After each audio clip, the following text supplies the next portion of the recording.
লালবাগ কেল্লার 3টি স্থাপনার মধ্যে অন্যতম এটি। এখানে পরিবিবি সমাহিত আছেন। শায়েস্তা খান তার কন্যার স্মরণে এই মনোমুগ্ধকর মাজারটির নির্মাণ করেন। লালবাগ কেল্লার 3টি বিশাল দরজার মধ্যে বর্তমানে জনসাধারণের জন্য উন্মুক্ত মাত্র একটি দরজা। এই দরজা দিয়ে ঢুকলে বরাবর সোজা চোখে পড়ে পরিবিবির সমাধি। পরিবিবির অন্য নাম ইরান দোখত রহমত বানু। তিনি ছিলেন বাংলার মুঘল শায়েস্তা খানের কন্যা। মুঘল সম্রাট আওরঙ্গজেবের পুত্র শাহজাদা আজমের সাথে 1668 সালের 3 মে পরিবিবির বিয়ে হয়। 1684 সালে পরিবিবির অকাল মৃত্যুর পর তাকে নির্মাণাধীন লালবাগ কেল্লার অভ্যন্তরে সমাহিত করা হয়। তার সমাধিস্থলকে চিহ্নিত করে পরিবিবির মাজার নির্মিত হয়। পরিবিবির মাজারের স্থাপনাটি চতুষ্কোণ। মার্বেল পাথর, কোষ্টি পাথর ও বিভিন্ন রঙের ফুল পাতা সুশোভিত চাকচিক্যময় টালির সাহায্যে অভ্যন্তরীণ 9টি কক্ষ অলঙ্কৃত করা হয়েছে।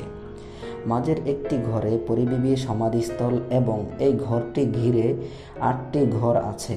স্থাপনাটির ছাদ করবেল পদ্ধতিতে কোষ্টি পাথরে তৈরি এবং 4 কোণে 4টি অষ্টকোণ মিনার ও মাঝে একটি অষ্টকোণ গম্বুজ আছে।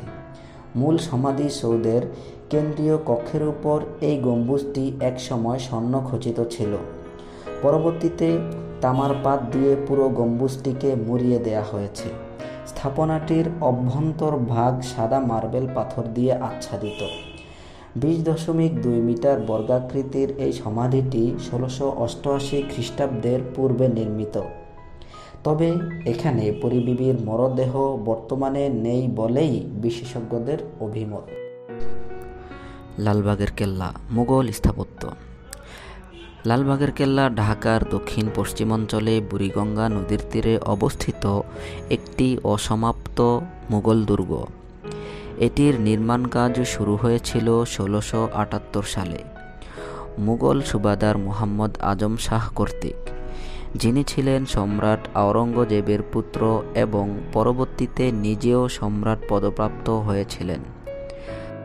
তার উত্তরসূরি মুঘল সুবাদার শায়েস্তা খাঁ 1680 সালে নির্মাণ কাজ পুনরায় শুরু করেন, কিন্তু শেষ করেননি।